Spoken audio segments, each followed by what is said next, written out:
Joint family میں رہنے کی شرعی حیثیت کیا ہے؟ بہت ہی قیمتی سوال ہے۔ لوگ جوائنٹ فیملی میں رہنے کو برکت سمجھتے ہیں، رحمت سمجھتے ہیں، محبت سمجھتے ہیں، اخراجات میں کمی کا سبب سمجھتے ہیں، مگر ایک بات بھول جاتے ہیں کہ اس میں صریحاً اللہ رسول کی خلاف ورزی ہے۔ اس بات کو فراموش کر دیا ہے، کیونکہ جوائنٹ فیملی میں اکثر بھائی ساتھ رہتے ہیں، کبھی کبھی کوئی بہن ساتھ رہتی ہے، کسی کا چچا ساتھ رہتا ہے۔ شریعت نے جو قوانین دیے ہیں اس کے مطابق اگر 4 بھائی ایک گھر میں رہ رہے ہیں، ان کی ازواج بھی ہیں، ان کے بچے بھی ہیں، پہلے تو دیور کا اور بھابھی کا پردہ ہے شریعت میں۔ ایک ہی چھت کے نیچے 2 نامحرم نہیں رہ سکتے، یہ حرام ہے۔ دوسرے نمبر پہ جو دونوں کی اولادیں ہیں، قرآن کہتا ہے چچا کی بیٹی، ماموں کی بیٹی، خالہ کی بیٹی، پھوپھی کی بیٹی سے تو نکاح کر سکتا ہے۔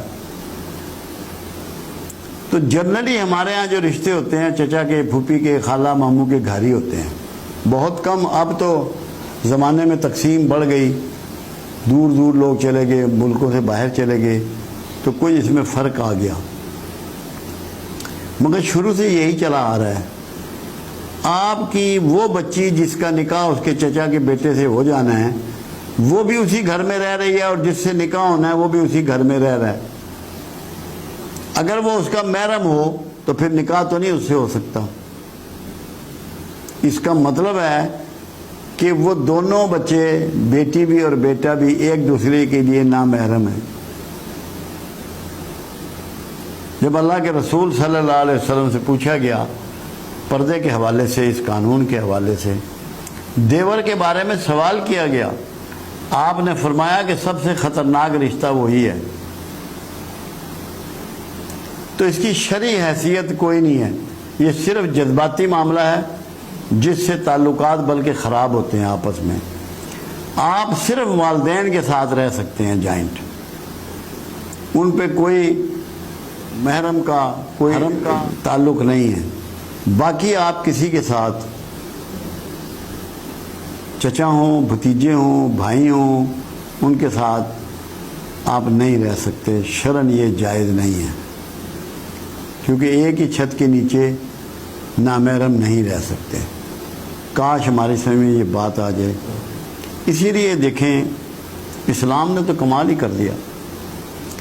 جب باپ فوت ہو جاتا ہے، امیڈیٹلی اللہ تعالیٰ اس کی جائیداد بھائیوں میں، بہنوں میں بانٹ دیتا ہے کہ جاؤ اپنی اپنی جگہ جا کے رہو،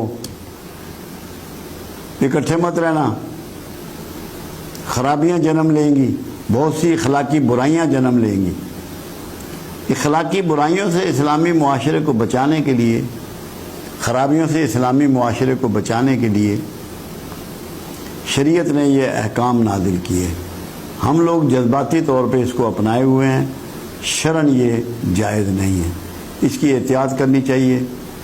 اپنے گھروں میں میاں بیوی اور اس کے اپنے بچے ہونے چاہیے جو سب ایک دوسرے کے محرم ہیں۔ ساس سسر بھی محرم ہوتے ہیں۔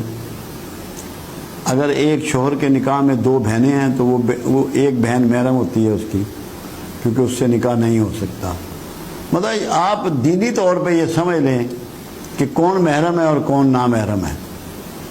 بہت سے نامحرم اکٹھے نہیں رہ سکتے، یہ شرعاً جائز نہیں ہے۔